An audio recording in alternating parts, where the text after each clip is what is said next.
मित्रो, तुमचं स्वागत आहे आमच्या यूट्यूब चॅनलवर, ज्याचं नाव आहे तुषार मोहिरे ऑफिशियल. मित्रो, आपण आता एका नवीन विषयावर बोलणार आहोत. विषयाचं नाव आहे ट्रम्पची दादागिरी. मित्रो, आता जे म्हणजे इराण आणि अमेरिकेमध्ये जी लढाई झाली आणि त्यामध्ये जास्त दादागिरी ट्रम्पनेच केलेली आहे. इराण त्याला प्रत्युत्तर देत होता. आता लढाई त्यांनी थांबवली आहे आणि आता चर्चेचा मार्ग निवडला आहे, पण ती चर्चा देखील आता फिसकटली आहे. आणि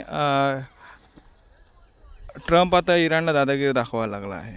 पण इराण पण काही कमी नाही, ते लोक माघार घेत नाही आहेत. कसंही करून हार्मुजची समुद्रधुनी खुली करायची आहे.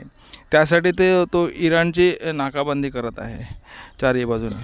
आणि समुद्रमार्गे जे इराणला जे माल सप्लाय होतो किंवा इराणचा माल बाहेर जातो तिथे त्याने नाकाबंदी केली आहे. त्याच्यामुळे त्याला इराणला आता रस्त्यामार्गेच आपली वाहतूक करावी लागणार आहे. आणि आपली जहाजं ट्रम्पने तिथे आणून ठेवली आहेत. त्याच्यामुळे इराणची नाकाबंदी ट्रम्पने केली आहे. त्याचबरोबर ट्रम्प आता सगळ्यांना धमकी द्यायला लागला आहे. चीन इराणला मदत करते असं त्याला संशय आल्यामुळं तो चीनला देखील धमकावू लागला आहे. बघा हा व्हिडिओ आता. राष्ट्रपति डोनाल्ड ट्रंप ने एक बड़ा फैसला किया है. ट्रंप ने चीन पर टैरिफ लगा दिया है. यूएस ने चीन पर टैरिफ लगाया, 100% टैरिफ लगा दिया है चाइना के ऊपर. एक बड़ी खबर मिल रही है इसी बीच, जहां डोनाल्ड ट्रंप ने अब एक बड़ा फैसला ले लिया है और इस फैसले में चाइना को देखिए 100% टैरिफ लगा रहे हैं Donald Trump.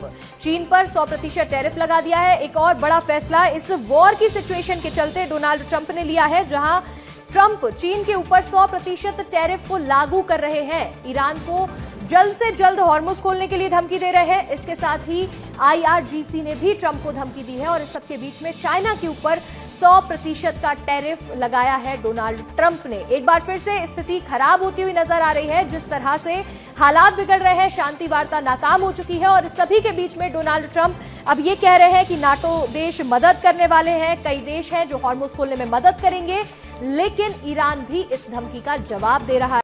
China is preparing to ship weapons to Iran. Well, if China does that, China's going to have big problems, okay? असेल त्याच्यावर तुम्हाला कल्पना आलीच असेल की ट्रम्प चीनला कसा काय धमकावत आहे. तर त्यानंतर त्याने आता भारतावर देखील टॅरिफच्या स्वरूपात बॉम्ब टाकला आहे. तर की भारतावर टॅरिफ जास्त लावणार आणि आमच्याकडून मात्र त्यांनी टॅरिफ घ्यायचा नाही असा नियम तो लागू करत आहे. बघा हा भारतात काय म्हणाला ट्रम्प ते बघा. हा एक नवीन व्हिडिओ आहे. Our deal with India is they pay tariffs. This is a reversal from what it used to be, as you know. India, and I think Prime Minister Modi is a great gentleman, a great man, actually. But he was much smarter than the people that he was against in terms of the United States. He was ripping us off in India. So we made a deal with India, and it's a fair deal now. And we are not paying tariffs to them, and they are paying tariffs. We did a little flip. भारताच्या बाबतीत पण ट्रम्पचं हे धोरण आहे. तर मोदी काहीच त्यांना प्रत्युत्तर देत नाही आहेत. मोदीने पण काहीतरी बोललं पाहिजे, कारण त्याच्यामुळे भारताची इज्जत धोक्यात येत आहे. मोदीने देखील ट्रम्पला उत्तर दिलं पाहिजे. अमेरिकेला इराण आणि चीनला त्रास दिल्यानंतर आता तो पुन्हा भारताच्या मागे लागला आहे. भारताला पण तो सतवत आहे, परंतु मोदीजी काहीच त्यांना प्रत्युत्तर देत नाही आहेत. त्यानंतर आता बघूया याच्यानंतर पुढे काय ॲक्शन घेतली जाते.